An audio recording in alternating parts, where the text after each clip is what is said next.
मैं हूं प्रदीप विश्वकर्मा और आप देख रहे हैं आज का मुद्दा। आज के मुद्दे में हम बात करेंगे, क्या एक होगा मुलायम परिवार।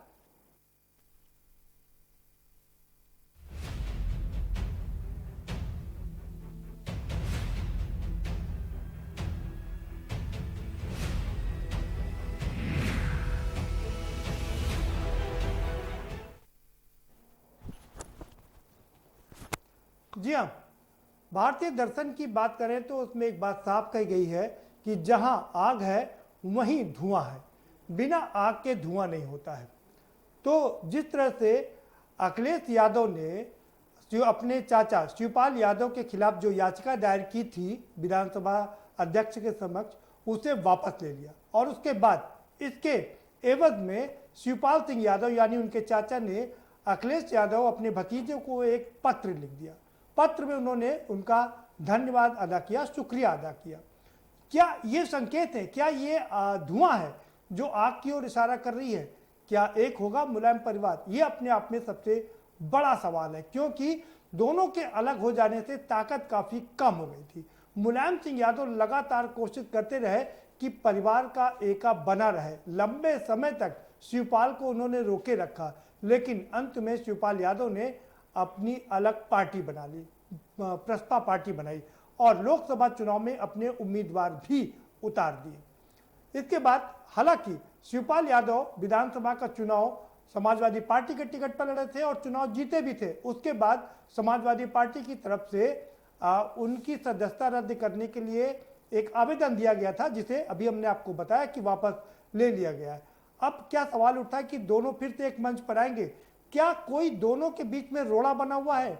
क्या बातें हैं जो दोनों को एक नहीं होने दे रही हैं? क्या दोनों की मजबूरी है एक होना?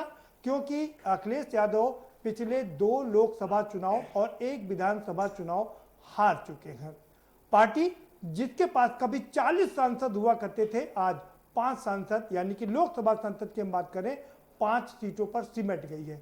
और गठबंधन की बात करें तो कांग्रेस से भी गठबंधन कर चुके हैं, बसपा से भी गठबंधन कर चुके हैं। 26 साल पुराना जो दुश्मनी का वो था उसको खत्म करके एका में तब्दील किया और उसके बावजूद भी 2019 के लोकसभा चुनाव में उतनी सफलता हाथ नहीं लगी जितनी की उम्मीद थी। 38 सीटें मायावती को दे दिया और तब मुलायम ने एक बात कही थी कि हम आधी सीटें पहले ही हार चुके हैं। मुलायम सिंह इससे खुश नहीं थे। हालांकि उसके एवज में उनको बहुत बड़ा फायदा यह मिला कि उनके ऊपर जो बहुजन समाज पार्टी ने जो केस किया था वो केस भी वापस ले लिया। वो गेस्ट हाउस कांड का केस वापस हो गया। दोनों में काफी हद तक एकता बनी, लेकिन ठीक चुनाव के तुरंत बाद ये दोनों आप फिर से अलग अलग हो गए, राहें दोनों की जुदा जुदा हो गई। अब कांग्रेस से गठबंधन समाजवादी पार्टी कर चुकी है, बसपा से कर चुकी है। आरएलडी का गठबंधन था, पिछला लोकसभा जो चुनाव लड़ा गया वो बसपा, आरएलडी और समाजवादी पार्टी के गठबंधन ने लड़ा, लेकिन इसका फायदा तीनों को नहीं मिला। कि हालांकि बसपा को थोड़ा फायदा मिला क्योंकि वो 0 से बढ़कर के 10 सीटों पर पहुंच गई। अब सवाल ये उठता है कि किसकी मजबूरी? क्या अखिलेश की मजबूरी है शिवपाल को लेना, या शिवपाल की मजबूरी है कि अखिलेश के पास जाना? शिवपाल की मजबूरी क्या है? शिवपाल ने कहा कि हमने लोकसभा चुनाव लड़ा, लेकिन हमारे पास तैयारी करने का वक्त नहीं था, इसलिए हम अपनी ताकत पूरी तरीके से नहीं दिखा पाए। अखिलेश यादव गठबंधन करके चुनाव लड़े, लेकिन उतनी सीटें नहीं पा पाए। शिवपाल का कोई भी चीज स्टेक पे नहीं है। क्या अखिलेश का कुछ स्टेक पे है? अखिलेश का ये कहना है कि हम अगर शिवपाल को लेते हैं तो दोनों सत्ता के कई केंद्र बन जाएंगे और हम वो नहीं चाहते कि सत्ता के कई केंद्र बने। क्या ये बात सबसे बड़ी रोड़ा है? इस बात को समझना पड़ेगा। शिवपाल के साथ में क्या हिचक है?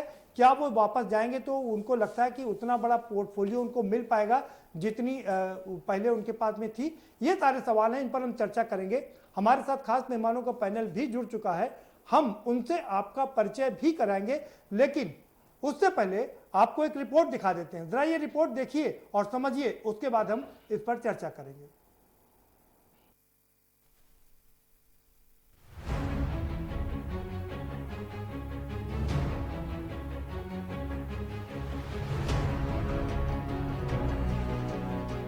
बीते कई महीने से चल रही राजनीतिक जोर आजमाइश के बाद अब शिवपाल सिंह यादव के समाजवादी पार्टी में वापस लौटने की अटकलें तेज हो गई हैं। एक और जहां एसपी ने शिवपाल की सदस्यता रद्द करने की याचिका वापस ले ली है, वहीं शिवपाल ने अखिलेश यादव को चिट्ठी लिखकर इसके लिए आभार जताया है। शिवपाल ने इस चिट्ठी के साथ अखिलेश के नेतृत्व की भी सराहना की है।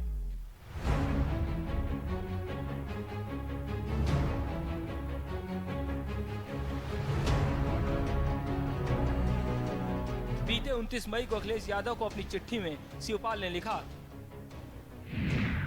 निश्चय ही यह मात्र एक राजनीतिक परिघटना नहीं है, बल्कि आपके इस तरह के स्पष्ट, सार्थक व सकारात्मक हस्तक्षेप से राजनीतिक परिधि में आपके नेतृत्व में एक नव राजनीतिक विकल्प व नवाक्षर का जन्म होगा।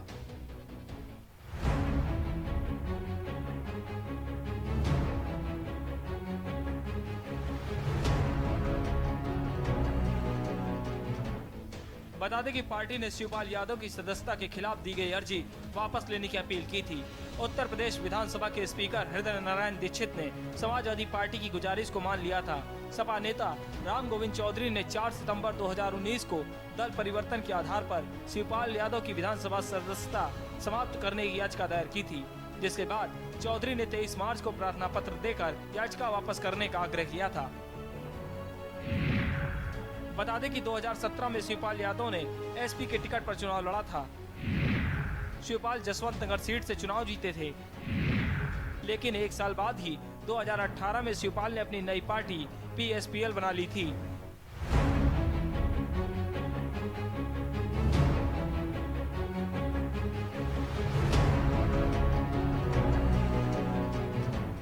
इससे पहले पिछले साल सितंबर में भी अखिलेश और शिवपाल के बीच गतिरोध खत्म होने के संकेत मिले थे। जब मैनपुरी में शिवपाल ने सुलह की पूरी गुंजाइश बचने की बात कही थी, वहीं अखिलेश ने सपा में आंख बंद करके शामिल करने का बयान दिया था। साल 2017 में यूपी विधानसभा चुनाव के समय से ही मुलायम सिंह यादव के परिवार में बिखराव शुरू हो गया था। इस टकराव का नतीजा ये हुआ कि शिवपाल को एसपी से बाहर होना पड़ा।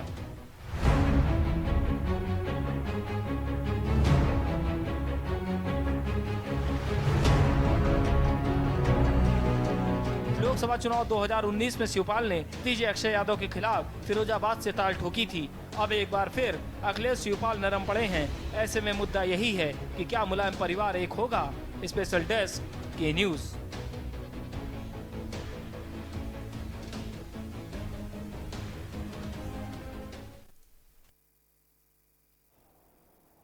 जी हाँ, तो क्या दोनों के बीच जमी बर्फ पिघलने लगी है, ये सबसे बड़ा सवाल है और हम इसी पर चर्चा करेंगे। हमारे साथ में खास मेहमानों का पैनल है, हम उनसे आपका परिचय करा देते हैं।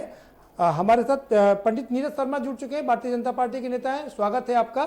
प्रदीप सिंह जी हमारे साथ जुड़ चुके हैं, कांग्रेस के नेता हैं, आपका भी स्वागत है।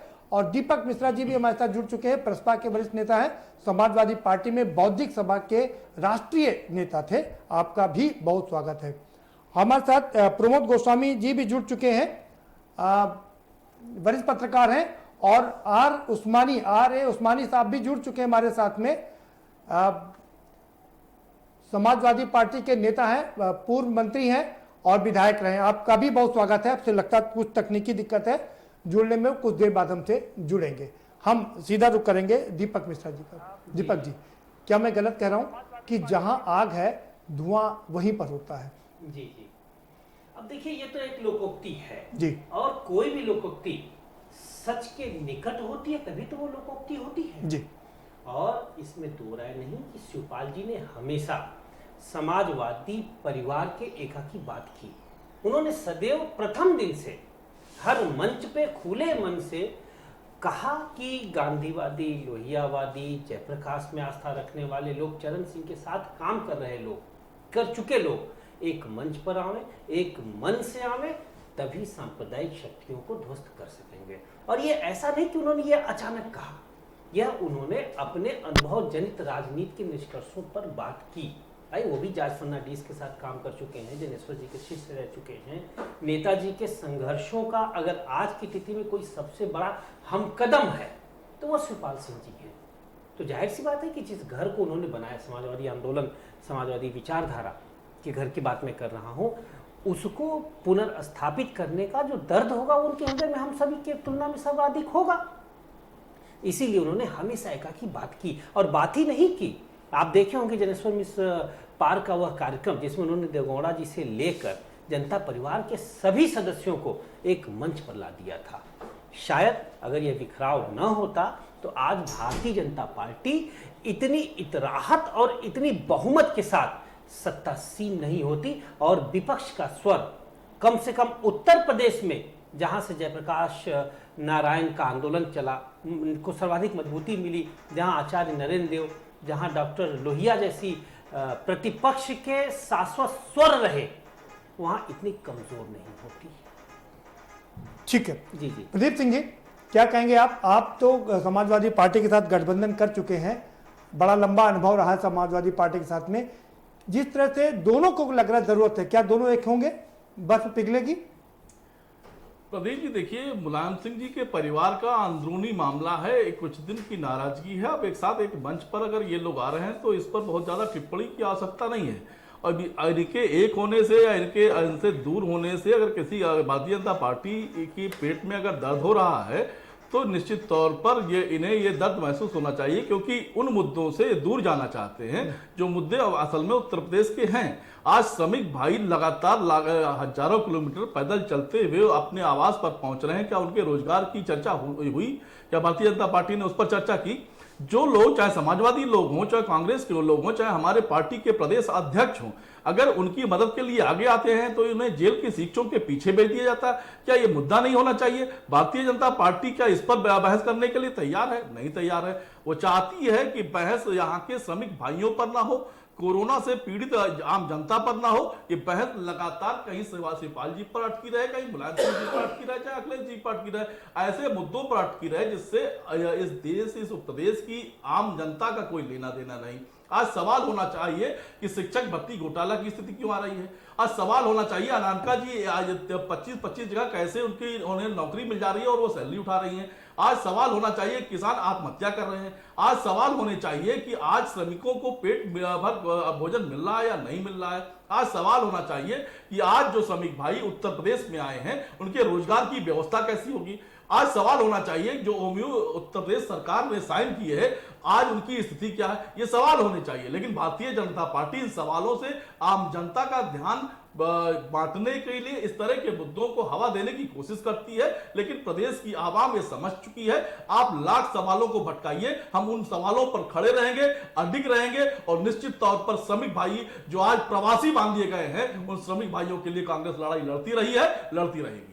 प्रदीप जी, मैंने आपसे सवाल पूछा था मुलायम सिंह परिवार के ऊपर, आपने अपनी व्यथा पूरी बयां कर दी। कोई बात नहीं, आपका हक है, आप कह सकते हैं। नीरज जी के पास चलेंगे, पंडित नीरज शर्मा जी हमारे साथ जुड़े हुए हैं। पंडित नीरज शर्मा जी, क्या लगता है कि दोनों परिवार में कोई एका होगा? आपको क्या लगता है? देखो, इसमें भारतीय जनता पार्टी को इससे कोई मतलब नहीं, ये एका कर ले या ना करें, इससे हम पे कोई फर्क नहीं पड़ता है। क्योंकि हमारे माननीय मुख्यमंत्री जी, माननीय मोदी जी के वो काम है, हम दोबारा फिर सत्ता में आएंगे। इस चीज, अब ये तो देखो, इनको सत्ता नहीं मिली, ये लोग सत्ता से बाहर रहना ही नहीं चाहते। ये लोग, प्रदेश की जनता से इनको कोई मतलब नहीं। प्रदेश की जनता के लिए ये दोनों दलों ने क्या किया है ये पूरी मीडिया जानती है, पूरे प्रदेश की जनता भी जानती है, और भारतीय जनता पार्टी क्या कर रही है। मैं इसमें बहसबाजी की मूड में नहीं हूँ, इसलिए बहसबाजी की मूड में नहीं हूँ क्यों इनका ये आपस का झगड़ा है, इसमें भारतीय जनता पार्टी का इसका कोई मतलब नहीं है। आज जो ये बात कर रहे हैं, बात इनको करनी चाहिए थी उत्तर प्रदेश में क्या हो रहा है, ये बात करनी चाहिए थी। अब ये मान लीजिए एक हो जाए तो हमारे ऊपर कोई फर्क नहीं पड़ता है, ना हो तो कोई फर्क नहीं पड़ता है, क्योंकि इनका तो हाथ से इससे भी गिरा हुआ आगामी चुनाव में होगा। चलिए, इनका जो हस्त्र है वो और भी खराब होगा, चाहे एक हो या ना हो, ये कहना है पंडित नीरज शर्मा जी का। रुक करेंगे हम। हमारे साथ में प्रमोद गोस्वामी जुड़े हुए हैं, बहुत वरिष्ठ पत्रकार हैं। प्रमोद जी, आपका जो 40 साल का कैरियर है, 30 साल का कैरियर है, क्या कहता है, क्या एक होगा परिवार?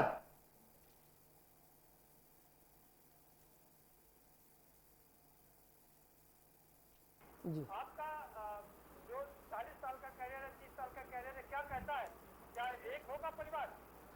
देखिए प्रदीप जी, निश्चित रूप से जिस ढंग से जो एक पारिवारिक मतभेद उभर के आए थे, उसमें बर्फ पिघली है और लेकिन एका की बात जहाँ तक है उसमें दो चीज़ें प्रदीप समझने की हैं। शिवपाल जी इस बात पर जहाँ तक मेरी अपनी समझ है या जहाँ तक मैं समझता हूँ कि शिवपाल जी शायद पार्टी का विलय तो नहीं करेंगे या संभावना ऐसी नज़र, हालांकि राजनीति में कब क्या हो जाए इस बारे में कोई प्रोडिक्शन नहीं किया जा सकता है, लेकिन जहां तक मैं समझता हूं कि इसमें ये अपना जो पार्टी है पीएसपीएल ये अपने उसका अस्तित्व बनाए रखेंगे और उसके साथ साथ समाजवादी पार्टी के साथ तालमेल बैठा के चलने की बात जो अभी तक है, मुझे लगता है कि शायद उस आधार पर आगे बढ़ेंगे। हालांकि जो पत्र लिखा है शिवपाल जी ने और जो आभार व्यक्त करते हुए जो उनकी याचिका विधायकी के निरस्त करने की दी गई थी और उसको वापस लेने पर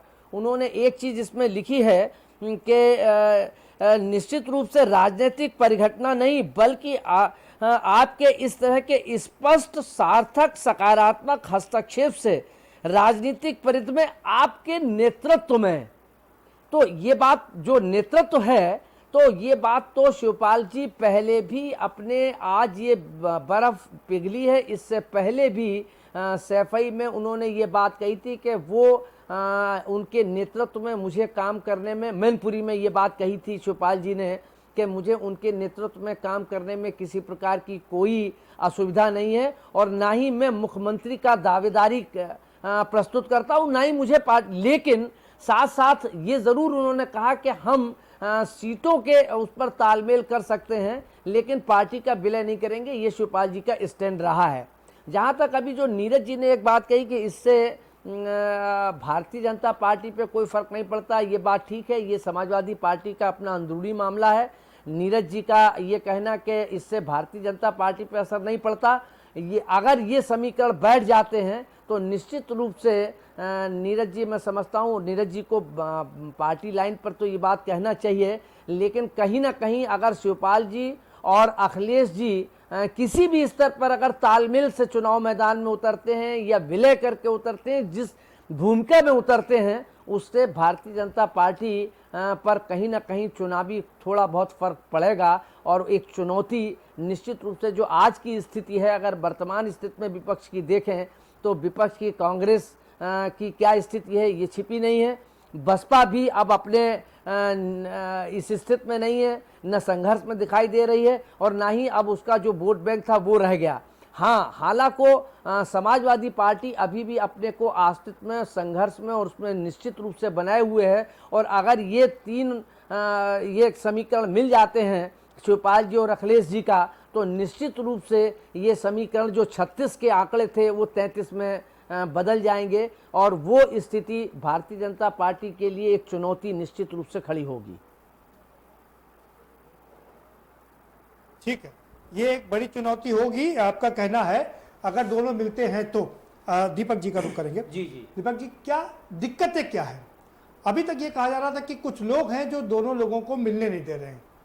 हम आपसे जानना चाहेंगे, आप काफी हद तक तीनों लोगों के बहुत करीब रहे हैं, और कौन है वो लोग जो दोनों को एक नहीं होने देना चाह रहे? देखिए, जब हम भूतकाल के शरांध को कुरेदेंगे जी, सिवाय बदबू के और कुछ मिलेगा नहीं। नया विहान नए सूरज के साथ आता है जी, नए दियों से नई दिवाली मनाई जाती है। ठीक बात है। अब यह सवाल का कोई अर्थ या इस सवाल को चिंतन में लाने का कोई औचित्य नहीं, लेकिन है। पुरानी यादें तो रह जाती है ना दीपक जी।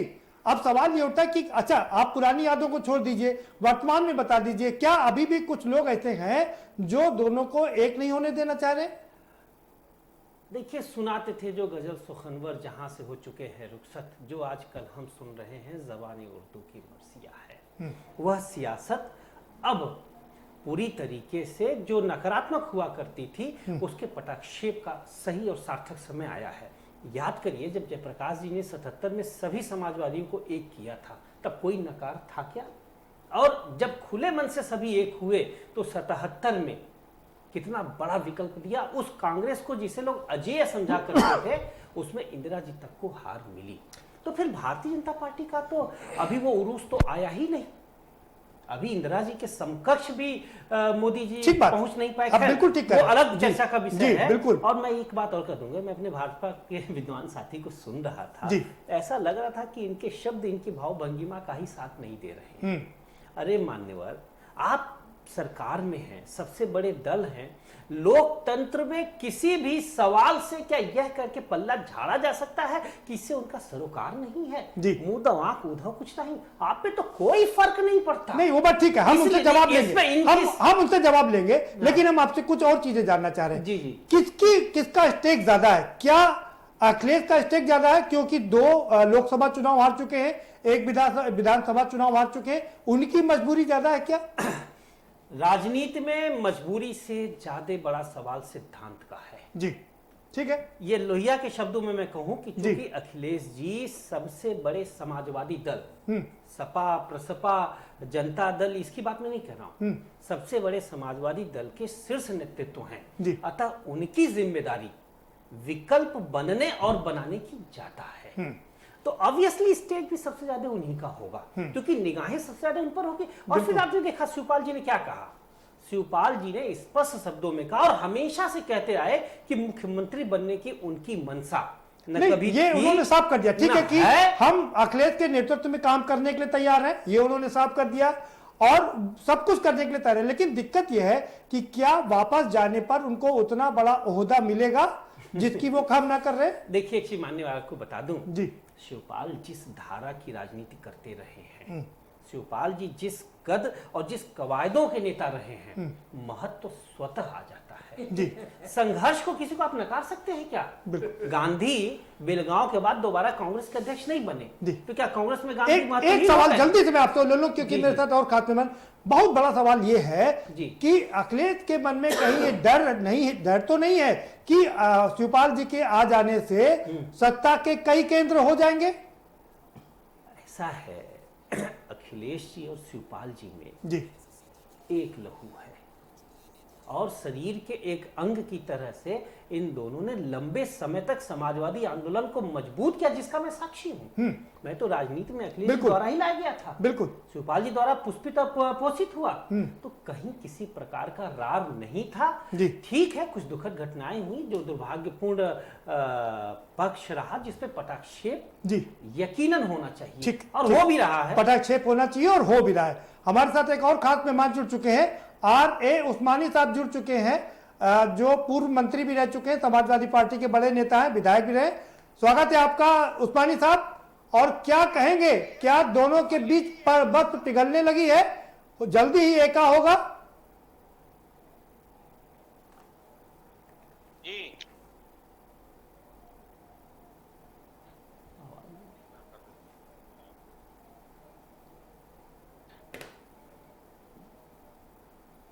अभी मैं सुन रहा था। जी। आवाज आ रही है हमारी? जी, आ रही है आपकी आवाज। हाँ, जी, आ रही है आपकी आवाज। मैं सुन रहा था कि ये जो भारतीय जनता पार्टी के जो पेट में दर्द हो रही है, कह रहे हैं कि अगर ये एक हो जाएंगे तो कोई फर्क नहीं पड़ेगा। इनको तो फर्क वैसे नहीं पड़ेगा क्योंकि हमारे माननीय अखिलेश यादव जी ने जो योजनाएं शुरू की थी, चाहे वो कन्या विद्याधन हो, चाहे बेरोजगारी भत्ता हो, चाहे लोगों को नौकरी देने की बात हो, सबका सब तो इन्होंने सत्यानाश बीजेपी ने कर दिया। आज किसान मजदूर भुखमरी के कगार पे पहुंच गए, किसान आत्महत्याएं कर रहे हैं। इसके ऊपर चर्चा करनी चाहिए। इन्होंने वहां दिल्ली से कह दिया कि मैंने इतना बजट दे दिया। उस्मानी साहब, अब सवाल ये होता है कि क्या उसी पे दोनों चर्चा लोग कर रहा एक हूं। होंगे? मेरा मानना है कि जो भी सेकुलर ताकतें हैं, इनको एक होना चाहिए और ये सेकुलर ताकतें जब एक होके लड़ेंगी तो इन सांप्रदायिक शक्तियों को परास्त करेंगी। आज जो देश की स्थिति दुर्दशा हो गई है, आज जो जीडीपी गिर के माइनस में पहुंच गई है, ये इन लोगों को सरकार चलाने का इन लोगों को तमीज नहीं है। आज जगह जगह पूरे प्रदेश में अपराध हो रहे हैं। थानेदार और जो इंचार्ज है वो गरीबों के ऊपर। उस्मानी साहब सीधा सवाल आपसे है, मैं आपके अपने सवाल पर आ रहा हूँ। परिवार में क्या एका होगा और अगर नहीं हो पा रहा है तो उसके लिए जिम्मेदार कौन है? भाई, मेरा मानना ये है कि हमारे माननीय राष्ट्रीय अध्यक्ष अखिलेश यादव जी, उन्होंने इतने अच्छे काम किए हैं कि आज पूरी उत्तर प्रदेश की जनता ये चाह रही है कि सारे दल एक होकर के और इस घिनौनी सरकार को परास्त करें, हटाएं इसको यहाँ से, क्योंकि इनके पास कोई योजनाएं नहीं है। मंत्री जी सपने मत देखिए, मुंगेरी लाल वाले हसीन सपने मत देखिए। आपसे बताऊंगा, आपसे जवाब जी। एक मिनट में उनको अपनी बात कर जी। कुछ नहीं होगा, भर्ती में घोटाला हुआ, आप देखिए ना सपने, सपनों पर बेरोजगार जो आत्महत्याएं कर रहे हैं, नहीं पंडित नीरज शर्मा जी आपके पास आऊंगा। उस्मानी साहब, मेरा सवाल सीधा आपसे है, मैं सीधा सवाल आपसे पूछ रहा हूं कि किसकी ज्यादा जरूरत है, किसको ज्यादा जरूरत है? और शिवपाल जी कह रहे हैं कि हम अपनी पार्टी का विलय नहीं करेंगे, हालांकि राजनीति में कुछ भी हो सकता है। त्राहिमाम मची हुई है, लोग भूख से मर रहे हैं, लोग भूख से मर रहे हैं, आत्महत्याएं कर रहे हैं। इन्होंने कह दिया कि हमने बैंकों को पैसा दे दिया है, इतने लाख करोड़ रुपए भेज दिए। उस्मानी साहब, आप अपनी पार्टी पर नहीं बोल रहे हैं। आप अपनी पार्टी पर नहीं बोल रहे हैं। आप हमें यह बता दीजिए, सीधा सवाल है, अगर इतना अच्छा काम किया था आप लोगों ने, तो 2 लोकसभा चुनाव और 1 विधानसभा चुनाव कैसे हार गए? पार्टी 5 सांसदों तक कैसे सीमित हो गई? चुनाव करा लेना, बिहार में चुनाव होने जा रहा, बैलेट से करा ले चुनाव, क्यों नहीं कराते बैलेट से चुनाव? बैलेट से चलाने चुनाव कराने में क्या प्रॉब्लम? आपका जनाधार बिल्कुल खत्म हो चुका है। आपके कन्नौज से आपके राष्ट्रीय अध्यक्ष जी की वाइफ हारी चुनाव, और आपको ये पता कैसी बात कर रहे हैं आप? फिरोजाबाद में आपके दिग्गज नेता, आपके विधायक दिग्गज नेता चुनाव हार रहे हैं। बताइए, आपके स्वयं राष्ट्रीय, मान लीजिए राष्ट्रीय अध्यक्ष जी चुनाव हार रहे हैं। आपकी जीत का अंतर जब 5-5, 6-6 लाख वोटों में होता था, अब 50-40 हजार में होकर सिमट रहा है। आप अपने आप को मतलब कहाँ डाल रहे हो? आप कौन सी जगह डाल रहे हो? क्या काम करा दिया ऐसा आपने?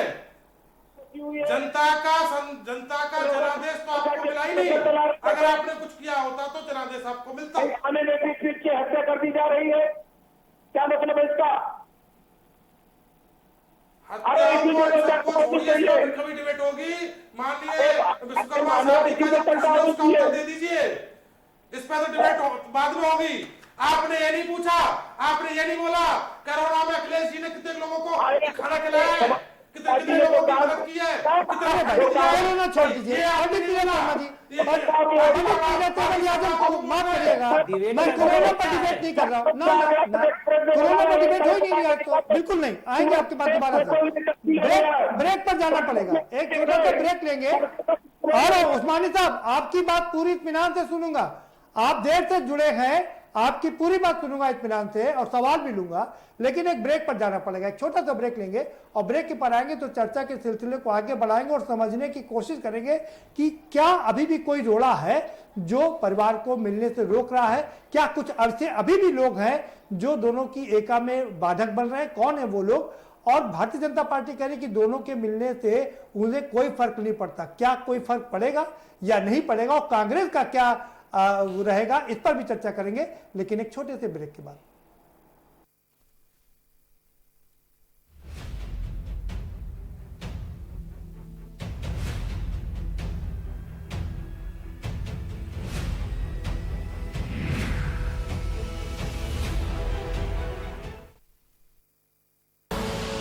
आप देख रहे हैं के न्यूज, खबरों का सारथी।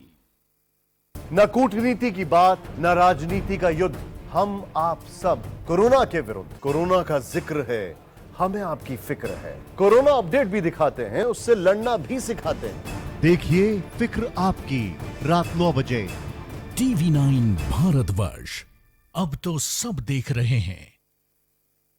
खुदी को आजमाया है तो ये अंदाज आया है, खुदी को आजमाया है तो ये अंदाज आया है। तुम में भी मैं हूं, शुद्ध प्लस पान मसाला। Mount Litra Z School, Unnao, #1 in academics, #1 in sports, best teachers, best result, smart classroom, best transport facility, world class infrastructure के साथ Mount Litra Z School, Unnao।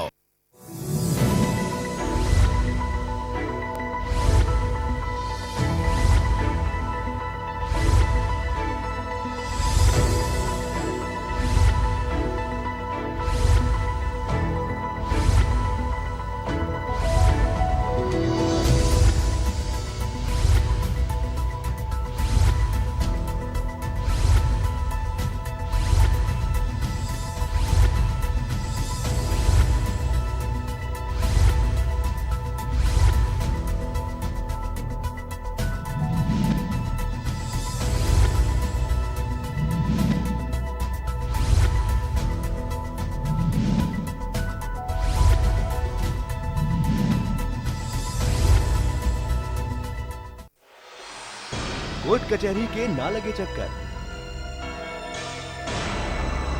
सबसे अधिक यही है बेहतर। लेकिन बढ़ ही जाए पाला तो कहां जाए, क्या करें? घबराए नहीं, अब हर मुश्किल होगी आसान। के न्यूज इंडिया पर वकील आपका देगा समाधान। कीजिए कॉल, पूछिए अपने सवाल। 0512 23900031 और 0512 23900032। वकील आपका हर रविवार दोपहर 3 बजे केवल के न्यूज इंडिया पर।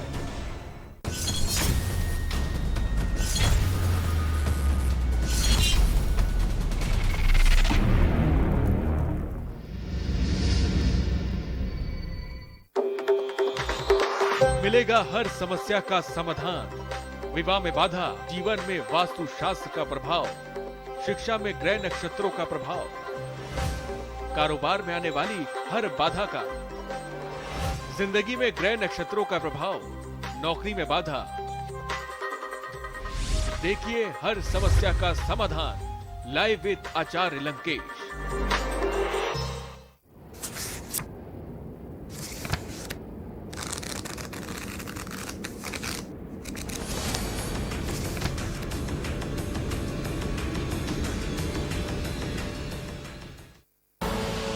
आप देख रहे हैं के न्यूज, खबरों का सारथी।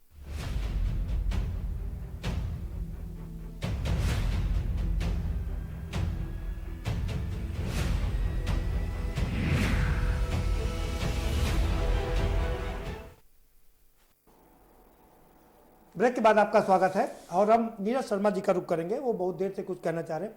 नीरज जी, सवाल ये उठता है, आप कह रहे हैं कि आपका समाजवादी पार्टी और प्रसपा से कुछ लेना देना नहीं है, उनका अंदरूनी मामला है और इससे भाजपा पर कोई फर्क नहीं पड़ेगा। सवाल ये उठता है, फर्क तो पड़ता है। यादव वोट अगर एक हो जाएगा तो आपको थोड़ी मुश्किल तो आएगी ना। अभी तो यादव वोट बट रहा है।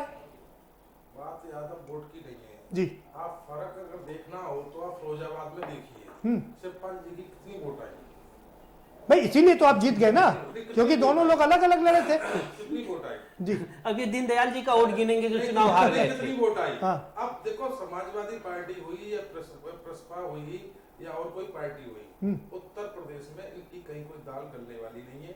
और ये कुछ भी कर ले, कितना भी गठबंधन कर ले, ये गठबंधन करके भी उन्होंने देख लिया है, सभी पार्टियों ने एक होकर भी देख लिया है। आपके ऊपर होने वाला नहीं है। आपके जनता इसको समझ चुकी है ना।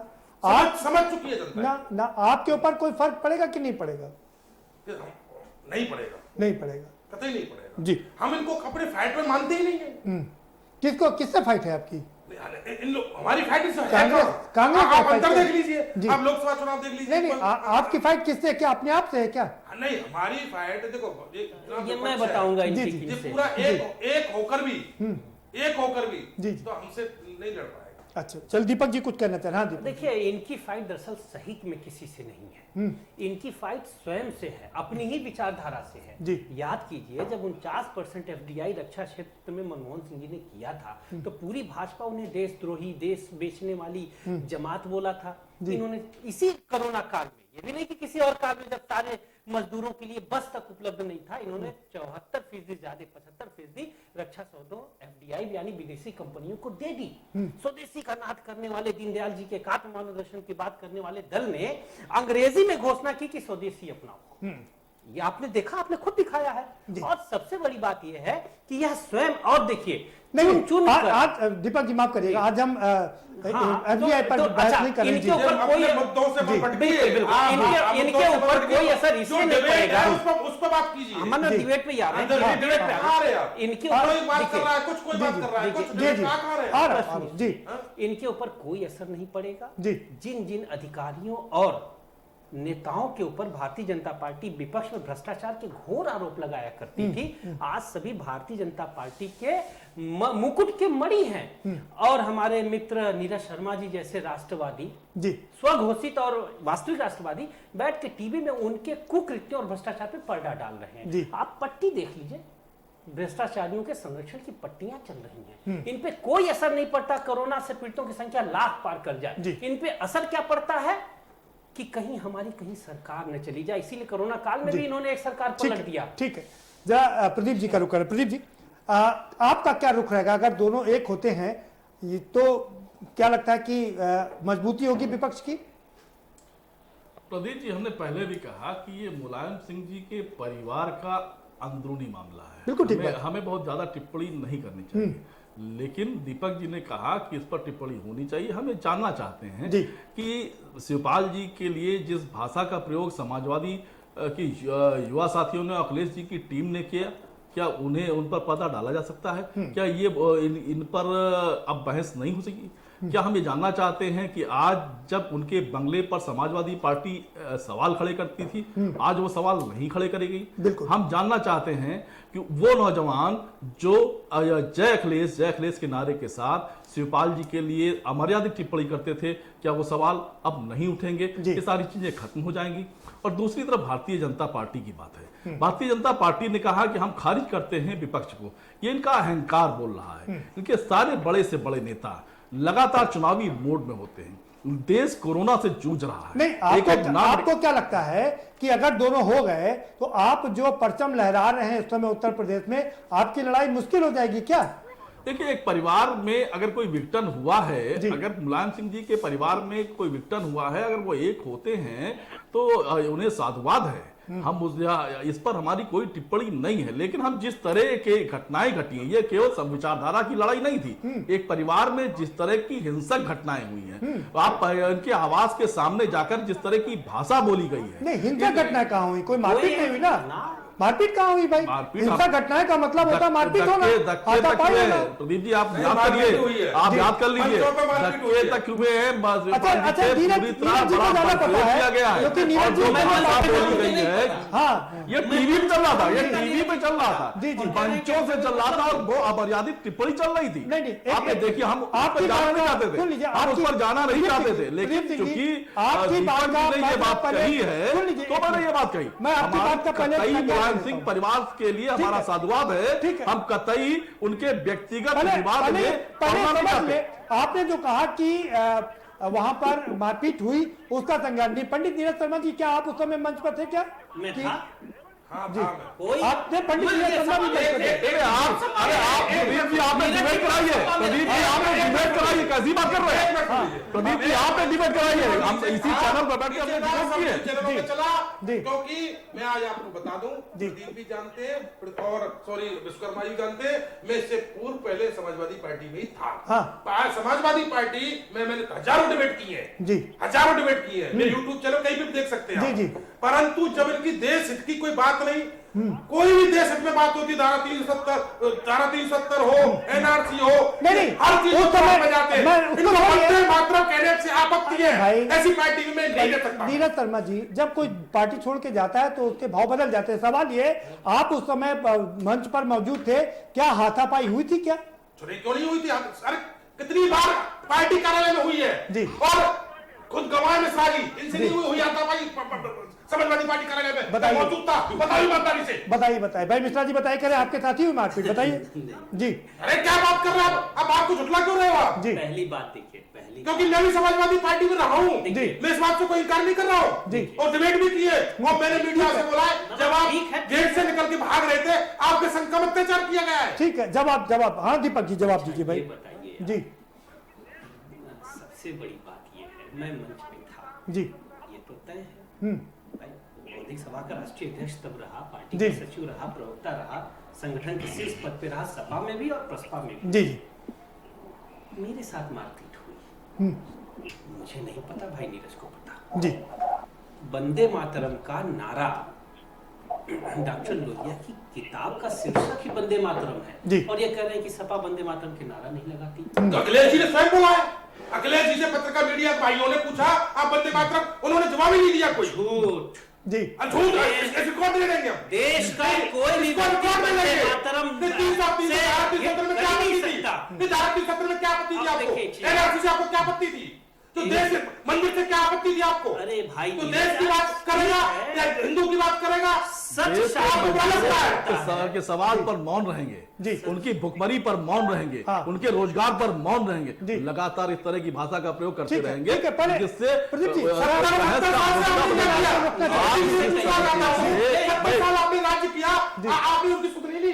जी जिस तरीके से प्रदीप जी आपको एक बात पूछना चाहेंगे, पहले दोनों की बातें हो जाए कि मंच पर कौन था और क्या बातचीत हुई कि नहीं। आत्महत्या कर रहा है, इन सवालों पर प्रदेश सरकार मौन है, इसका जवाब आना चाहिए। जी चलिए, आप दोनों को रोकना चाहेंगे, उस्मानी साहब का रुख करेंगे। उस्मानी साहब, दिक्कत क्या है? प्रदीप जी, दीपक जी आप जवाब देना चाहेंगे, आप मंच पर थे, आपके मारपीट हुई कि नहीं हुई? नहीं, कोई मारपीट नहीं हुई, एक बात।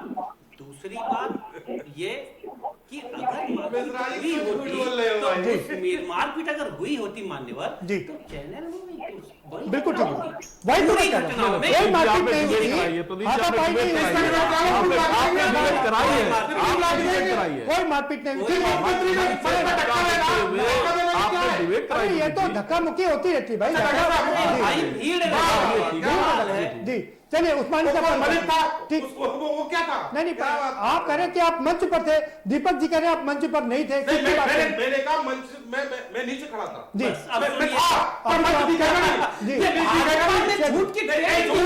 मैं नीचे खड़ा था। सुनो, अगर इसी पे एक दिन आप डिबेट कर लीजिए जी, मैं पूरे नीचे थे। मैं बताता हूँ। अरे वो दीपक जी कह रहे हैं वो मंच पर थे, आप मंच के नीचे थे, वो मंच में ऊपर थे, देख रहे थे। मैं ये मेरे साथ मुझे नहीं पता। गंगा की कसम खाई गई थी, शिवपाल जी ने कहा था मैं गंगा की कसम खा के कहता हूं मैंने नहीं किया। सारा मीडिया वहां पर था, मीडिया भी वहां पर था, ऐसा मीडिया नहीं था। आएंगे आपके पास में। उस्मानी साहब आपका रुख करेंगे, दिक्कत कहां फंस रही है दोनों के एक होने में?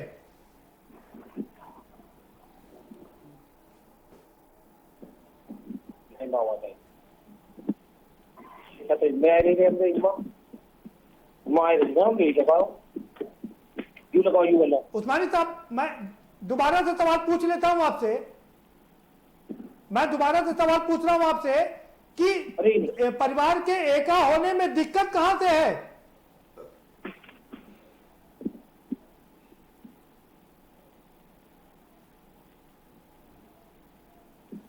लगता है कि कुछ तकनीकी व्यवधान है। जी उस्मानी साहब, अगर आपको आवाज मिल रही हो हाँ, तो मैं आपसे ये जानना चाह रहा हूं कि दोनों के बीच में दिक्कत कहां से है? परिवार के एक होने में दिक्कत कहां से है? दिक्कत कोई दिक्कत नहीं है, कोई दिक्कत नहीं है, कोई दिक्कत नहीं है। और दिक्कत यह है कि भारतीय जनता पार्टी के पेट में दर्द हो रही है। इनको लग रहा है कि सिंहासन छीनने जा रहा है 2022 में। 2022 में इनको लग रहा है कि इनका सिंहासन छीन जाएगा, क्योंकि ये जो कह करके आए थे कि हम 2 करोड़ लोगों को साल में रोजगार देंगे, नौकरी देंगे। उस्मानी साहब, कुछ ज्वलंत सवाल है जो पूछे गए हैं, उनका जवाब आपसे चाहिए। कह रहे हैं कि जो आपस में अपशब्द कहे गए उनको वापस कैसे लिया जाएगा? आप इनसे पूछिए तो कम से कम कि इन्होंने कोई एक सड़क बनाई है लखनऊ से लगाकर आगरा तक, कोई एक सड़क बनाई है? अरे भाई आप सीधा सीधा सरकार को कटघरे में खड़ा कर रहे हैं, हम परिवार की बात कर रहे हैं उस्मानी साहब। सवाल ये होता है कि परिवार में कोई मत, समाजवादी पार्टी ने सवाल खड़े किए जब शिवपाल यादव ने बड़ा बंगला लिया, तो अब उसका क्या करेंगे, वो कैसे वापस करेंगे? वो नहीं है। आज उत्तर प्रदेश की जनता जो है उसने मन बना लिया है कि समाजवादी पार्टी के नेतृत्व में पूरा चुनाव होगा और 2022 में उस्मानी साहब, पार्टी की सरकार बनेगी। उस्मानी साहब, उत्तर प्रदेश की जनता ने और देश की जनता 2014 से लगातार मन बना रही है, ये बात याद रखिएगा। 2014, 2017, 2019 लगातार मन बना चुकी है।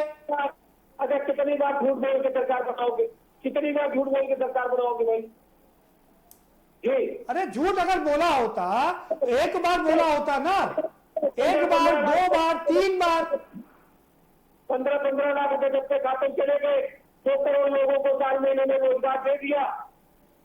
आज सड़कें जो है उत्तर प्रदेश में गड्ढे में तब्दील हो चुकी है, कहीं कोई विकास के नाम की कोई चीज नहीं है। गरीब मजदूर जो है, किसान है, वो आत्महत्या कर रहा है।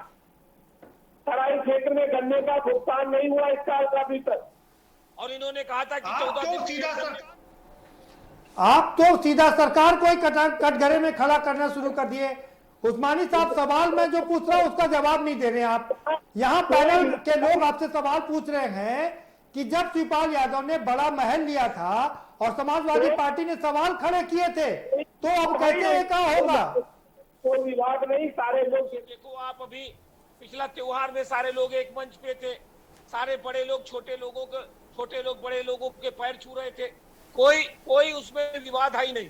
आज सारी पूरे, अरे ये तो कई बार हो चुका ना, नेताजी ने कई बार किया। देश ने मन बना लिया है, पूरे परिवार ने और पूरे। अरे कैसे मन बना लिया भाई? माननीय अखिलेश यादव कैसे मन बना लिया भाई? बना लिया।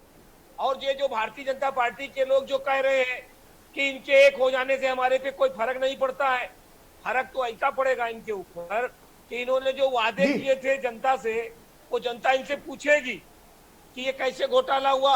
शिक्षक भर्ती में 69,000 शिक्षक भर्ती में अभी बड़े पैमाने पे घोटाला किया, बैकवर्ड क्लास का रिजर्वेशन खा गए ये लोग पूरा। एक टीचर 25 जगह नियुक्त। ठीक है, आएंगे दोबारा से आपके पास। जी बैकवर्ड होती है और कोई जातियां नहीं होती है क्या? जी, आज ये कह रहे हैं कि बैंक में चले जाओ, किसान को, मजदूर को वहाँ सीधा लोन मिल रहा है। नीरज जी पूछ रहे हैं क्या सिर्फ देश में बैकवर्ड ही रह गया है, सवन और बैठ और ठाकुर नहीं रह गए क्या? और केवल मन की बात कहें और कुछ नहीं है, और कुछ नहीं है, ये दिख रहा है। जगह जगह लोग आज आत्महत्या कर रहे हैं, इनको मन। ठीक है। उस्मानी साहब आप बने रहिए हमारे साथ, आएंगे आपके पास में। प्रमोद जी का रुख कर लेते हैं, बहुत देर से हमारे साथ जुड़े हुए हैं। प्रमोद जी, आपने कहा कि दोनों के एक होने से फर्क पड़ेगा, बात ठीक है, यादव वोट बैंक एक सॉलिड हो जाएगा, इसमें कोई शक नहीं है। लेकिन सवाल यह उठता है कि 26 साल पुराना जो दुश्मनी थी, उस दुश्मनी को बुला करके सपा बसपा एक हो गई थी, उसके बावजूद भी चुनाव में उतना बढ़िया परफॉर्म नहीं कर पाए। तो अब इन दोनों के मिलने से क्या कुछ नया कुछ बन पाएगा?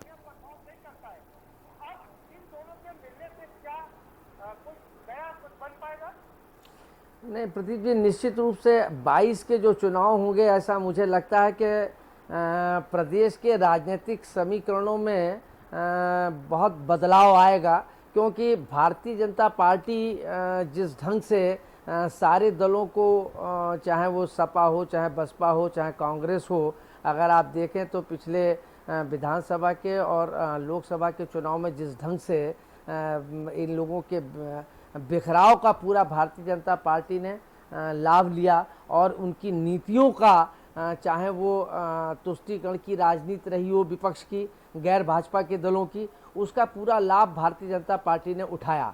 इस बार अगर मुझे लगता है कि चुनाव बहुत दिलचस्प भी होंगे, और जो ये मूल बात जिस पर हम आज आप बहस कर रहे हैं कि इन दोनों के, शिवपाल जी के और अखिलेश के मिलने से निश्चित रूप से समीकरण भी बदलेंगे और बहुत अंदरूनी समीकरण भी अलग होंगे, ऐसा मुझे लगता है। भले ही वो शामिल हों अथवा गठबंधन के रूप में हो या जिस ढंग से भी उसका स्वरूप कुछ भी हो प्रदीप जी, लेकिन इसके बड़े गूढ़ राजनीतिक मायने भी सामने निकल के आएंगे जब 22 का इलेक्शन होगा। अभी उसको प्रेडिक्ट तो नहीं किया जा सकता है, लेकिन जिस ढंग की बिसातें बिछाई जा रही हैं वो निश्चित रूप से भारतीय जनता पार्टी के लिए ये समीकरण बनना निश्चित रूप से एक चुनौतीपूर्ण तो होगा। दूसरी एक चीज़ प्रदीप जी और मैं आपको इसमें स्पष्ट करना चाहूँगा कि जो ये मतभेद रहे हैं वो मतभेद कहीं ना कहीं पारिवारिक ही थे, ऐसा नहीं था। और जो ये 16 के इलेक्शन के बाद से ही बल्कि 12 के इलेक्शन के बाद से ही कहीं ना कहीं वैचारिक धरातल पर अंदरूनी तौर पर ये मतभेद चले आ रहे थे जो बाद में नहीं निपट पाए और उसका परिवार में ही कहीं ना कहीं उसको एक दो रास्ते पे बना दिया गया, जिससे समाजवादी पार्टी का निश्चित रूप से नुकसान हुआ। तीसरी बात जो आप 19 के चुनाव को कह रहे हैं कि बसपा का और सपा का गठबंधन हुआ था, उसके बावजूद भी समाजवादी पार्टी अपनी 5 सीट पर ही रह पाई। जबकि हालांकि उस इलेक्शन में मैं भी अपेक्षा करता था या मेरा भी अपना ये आकलन था कि शायद सीटें कहीं ज़्यादा होंगी, लेकिन उसके दो कारण रहे। एक तो दलित वोट बैंक बसपा का सपा को ट्रांसफर नहीं हुआ। नहीं, उस पर हम लोग ने अच्छा सा डिस्कशन किया, ठीक है। मैं आपसे ये समझना चाहूंगा हिचक कहां पर है? क्या अखिलेश जी को ये हिचक है कि अगर शिवपाल जी आ गए तो सत्ता के कई केंद्र बन जाएंगे? हाँ पूछिए प्रदीप जी।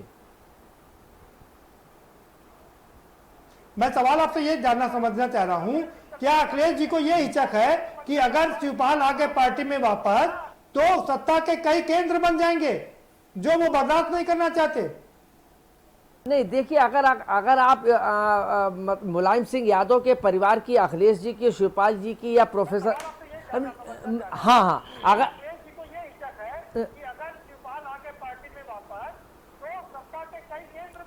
नहीं, मैं इसमें नहीं प्रदीप जी, ये महत्वपूर्ण सवाल है, ये बिल्कुल बहुत महत्वपूर्ण सवाल है। लेकिन अगर आप मुलायम सिंह जी के समय में देखें तो तब भी सत्ता के केंद्र अलग अलग नहीं बन पाए। उस समय प्रोफेसर रामगोपाल भी थे, शिवपाल जी भी थे, अखिलेश जी भी थे, धर्मेंद्र जी भी थे और परिवार के अन्य लोग भी थे, लेकिन सत्ता के केंद्र नहीं बन पाए। उन सारी चीजों को मुलायम सिंह जी साधे रहे या जिनकी जो अपेक्षाएं थी उन अपेक्षाओं को कहीं ना कहीं मुलायम सिंह जी बड़ी करीने से उसको पूरा करते रहे, जो एक दूसरे को कहीं कोई हर्ट नहीं हो पाया या आपस में परिवार एक बिखराव की स्थिति में नहीं आया। लेकिन बाद में आके निश्चित रूप से इस बात का अखिलेश जी को ये जब मतभेद गहरा गए तो ये स्वाभाविक था, चाहे वो अखिलेश जी हो, आप हो, हम हो या कोई भी राजनीतिक दल हो या कोई व्यक्ति हो, तो फिर सत्ता के केंद्र बन जाने का डर तो स्वाभाविक है। तो ऐसी स्थिति में वो शायद इसी वजह से प्रदीप जी एक मिनट, इसी वजह से शायद इतना विलंब हुआ कि ये आपस में तालमेल नहीं हो पाया। बर्फ पिघली है, लेकिन अब उसका स्वरूप क्या होगा ये आपको आने वाले समय में मिलेगा। लेकिन ये समाजवादी पार्टी के लिए एक सकारात्मक पक्ष है। जी देखिए, एक चीज आपको बता, एक अच्छी बात ये है, एक अच्छी बात प्रमोद जी बता रहे हैं, इसके पहले अभी सफाई में भी सारे परिवार एक हुए हैं और कई बार लगातार परिवार एक हो रहे हैं, तो ये अच्छे संकेत जा रहे हैं। देखिए, आपको बता दें कि यह समाजवादियों का इतिहास रहा है। वह मिले हैं, मिल के बिखरे हैं, बिखर के फिर मिले हैं, और जब भी केंद्र या राज्य में किसी ने सरकार को विकल्प दिया है तो समाजवादियों ने ही दिया है। चाहे वो लोहिया जी का दौर हो, जेपी जी का दौर हो, नेताजी का दौर हो या वर्तमान समाजवादियों ने ही। ठीक है, उस्मानी साहब क्या होगा आपका फाइनल कमेंट 20 सेकंड में? जी जी, देखिए अब जो 2022 का विधानसभा का चुनाव होने वाला है, इसमें आप निश्चित ही मान लीजिए कि माननीय जो अखिलेश यादव जी की जो स्वच्छ छवि है और जो उन्होंने 5 साल में जो विकास के काम किए हैं, तो निश्चित ही सरकार बनाएंगे और 2022 में मुख्यमंत्री वो बनेंगे। और परिवार में कोई विवाद है ही नहीं, कोई विवाद नहीं है।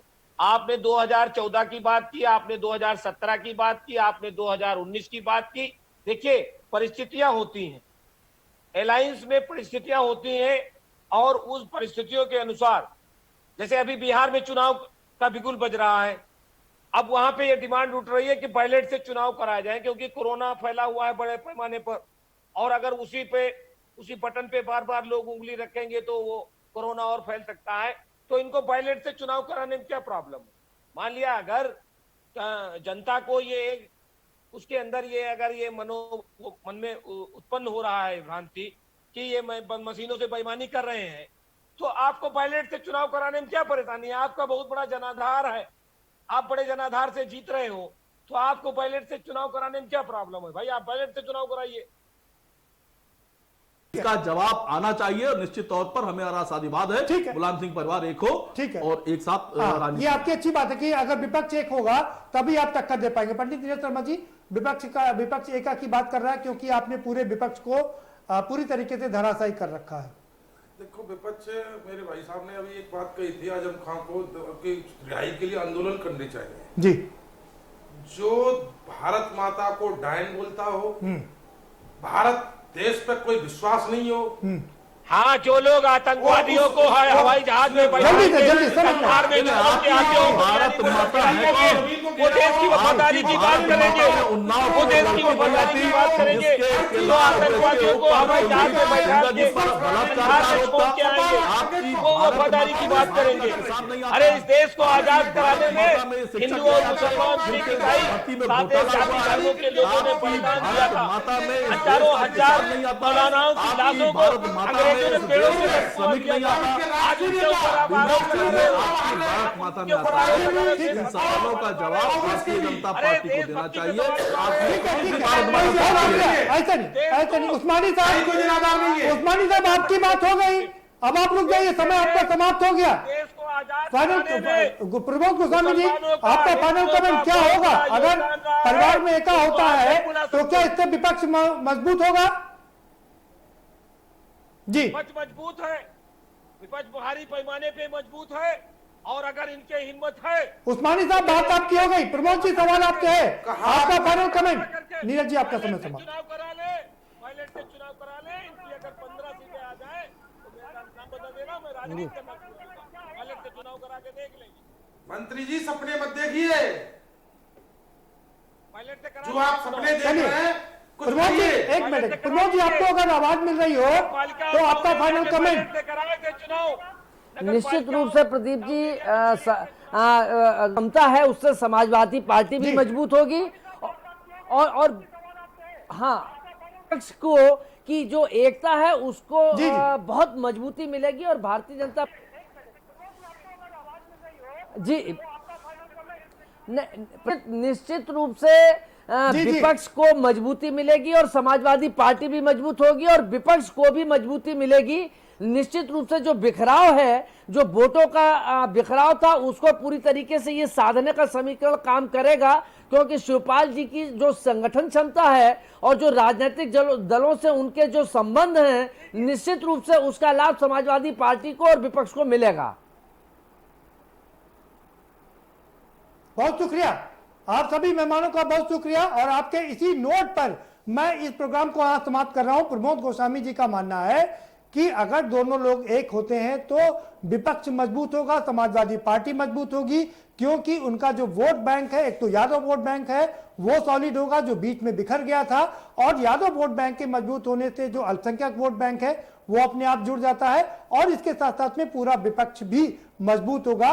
शिवपाल के पार्टी में जाने का फायदा ये होगा क्योंकि उनके पास संगठनात्मक क्षमता जो है उसका फायदा समाजवादी पार्टी को मिलेगा, और उनके जो दूसरे राजनीतिक पार्टियों से संबंध है उसका भी फायदा समाजवादी पार्टी को मिल सकता है।